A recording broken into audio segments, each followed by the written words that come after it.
आम राज्य ओडिशा रे आनुष्ठानिक भाव में मोट 64टी भिन्न जनजाति को अनुसूचित जनजाति भाव में स्वीकृति दि जाइछि। एही 64टी जनजाति मध्यरु 13टी जनजाति को विशेष भाव में दुर्बल आदिवासी बा पीभीटीजी बोली ग्रहण करा जाय। सेही 13टी जनजाति मध्यरु कुटियाकंध जनजाति राज्यर पछुआ वर्ग आदिवासी भाव में जनाशुना। तेबे आसंतु आजिर भिडियो रे बुली जिबा सेही कुटियाकंध आदिवासी गाँ।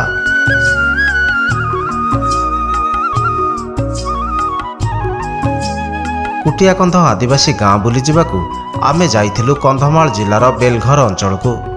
रास्तार दुई पार्श्वरे विशाल विशाल वृक्षराजी को अतिक्रम करी आमे पहुंचीथिलु प्राकृतिक सौंदर्य रे परिपूर्ण कुटियाकंध आदिवासी ग्राम रे। ग्राम रे आधुनिकतार छाप सेतेटा देखिबाकू मिली नथिला सत, किंतु ग्रामर परिवेश बेस उपभोग्य थिला।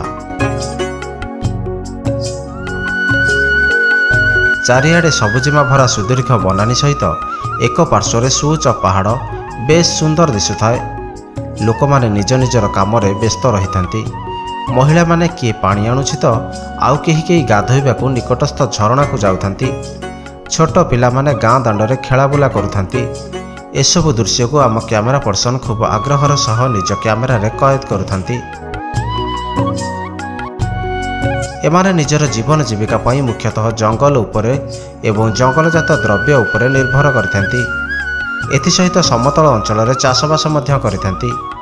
गृहपालित पशु भाव रे एमाने मुख्यतः घुसुरी रखिथांती। देशी कुकुड़ा मध्य एमाने पालन करिथांती। चाष कार्य पई मईसी को मध्य व्यवहार करिथांती। कुटियाकंधक घर गुड़िक माटी रे प्रस्तुत होइथाय। घर गुड़िक एक स्वतंत्र पत्थर प्रस्तुत होइथिबा रंग रे लिपा जाइथाय, जहा देखिबाकू खूब सुंदर लागिथाय। अति साधारण जीवन यापन करुथिबा एही प्रकृतिर संतान कुटियाकंध आदिवासी मानकू समाजर मुख्य स्रोत रे शामिल करबाकू सरकारी स्तर रे अनेक योजना मध्य प्रस्तुत होइछि, किंतु सेही सब योजना जे एमानक पाखरे पहुंची पारिछि ताहा भाबिबा संपूर्ण भूल। ब्यूरो रिपोर्ट उत्कल क्रांति।